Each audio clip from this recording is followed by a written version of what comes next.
எங்கள் ஊர் தூத்துக்குடியில் பனிமய மாதா திருவிழா தொடங்கிவிட்டது. இன்றைக்கி கொடியேற்றத்துடன்.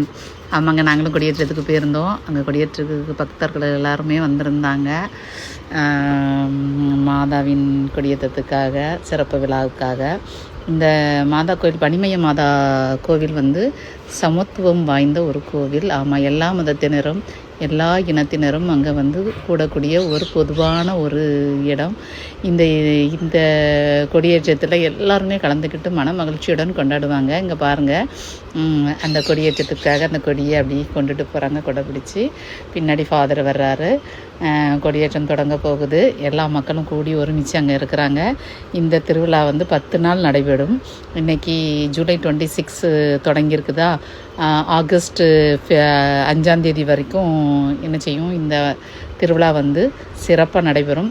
இதில் எல்லா ஊர் மக்களும் கலந்துக்கிடுவாங்க. வெளிநாட்டில் இருந்து வந்தும் கலந்துக்கிடுவாங்க. இது வந்து ஒரு மிகப்பெரிய திருவிழாவாக வருஷம் வருஷம் கொண்டாடுவாங்க. அது இந்த வருஷம் இப்போ கொடியேறி இருக்குது.